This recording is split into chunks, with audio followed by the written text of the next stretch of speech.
পূর্ব ঘোষণা ছাড়াই নেত্রকোনা থেকে সকল ধরনের দূরপাল্লার যাত্রীবাহী বাস চলাচল বন্ধ থাকায় আজকে সকাল থেকেই নানা দুর্ভোগে পড়েছেন যাত্রীরা। বিভিন্ন উপজেলা থেকে যাত্রীরা বাস টার্মিনাল আসছেন এবং তারা এসে দেখছেন যে যাত্রীবাহী সকল বাস বন্ধ রয়েছে চলাচল, এবং কোনো ধরনের ছোট বড় কোনো গাড়ি চলাচল করছে না, যে কারণে তারা দুর্ভোগে পড়েছেন। অনেকের আগামীকালকে অফিসে জয়েন করতে হবে, যারা নিম্ন আয়ের চাকরিজীবী বিশেষ করে তারা পড়েছেন একটু বিপাকে, যেমন গার্মেন্টস শ্রমিক সহ অনেকের আগামীকালকের মধ্যেই তাদেরকে অফিসে থাকতে হবে। দেখা গেছে যে সিএনজি এবং পিকআপ ভ্যানে করে অনেকেই ময়মনসিংহ পর্যন্ত যাচ্ছেন, আবার ময়মনসিংহ থেকে হয়তোবা এরকম সিএনজি পিকআপে করে ভেঙে ভেঙে কেউ গাজীপুর কেউ ঢাকা এভাবে যাওয়ার চেষ্টা করছেন। আবার অনেকেই ভয়ে আশঙ্কায় রয়েছেন যে যদি রাস্তায় আবার গাড়ি থামিয়ে দেওয়া হয় সে কারণেও গাড়িতে উঠতে পারছেন না, তারা দ্বিধাদ্বন্দ্বে ভুগছেন। অফিস আছে, গার্মেন্টস আছে, কিন্তু কি করব, যাইতে পারতেছি না।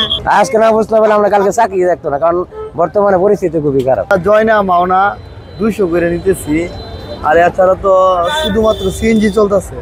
সিএনজি মাইমিসিং যাইতেছে 100 করে। অন মানুষ যাইতে পারে না, ভোগান্তিতে পড়ে গেছে গা। সিএনজি মিএনজি অটো রিক্সায় যাইতেছে, যাত্রী যাইতে পারছে না। 200-150 করে নিতেছি যাত্রীদের জন্য, যাত্রীর উপকারের জন্য। এদিকে যে শ্রমিক সংগঠনগুলো রয়েছে এবং যে বাস টার্মিনালের যারা রয়েছেন তারা বলছেন যে তারাও আসলে যে ঊর্ধ্বতন কর্তৃপক্ষ থেকে নির্দেশনা না দেওয়া পর্যন্ত তারা গাড়ি চালাতে পারবেন না। আমরা আন্তজেলা বাস টার্মিনালে দায়িত্বে ওইখানে জেলা নেতারা দায়িত্ব কারণ বলার কারণে আমরা গাড়ি আজকে বন্ধ রাখছি। বন্ধ রাখার কারণে যাত্রীদের অনেক দুর্ভোগ হইতেছে।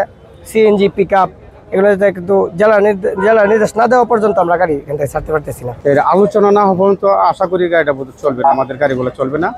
আলোচনা সাবেকে শেষ করলেই আলোচনারা বসবে, শুনতেছি যে আলোচনা সমাধান হয়, আশা করি বিকাল থেকে গাড়ি চলতে পারে। তো জেলা থেকে সর্বমোট প্রায় 300-র মতো দূরপাল্লার যান চলাচল করে বলে তারা জানিয়েছেন।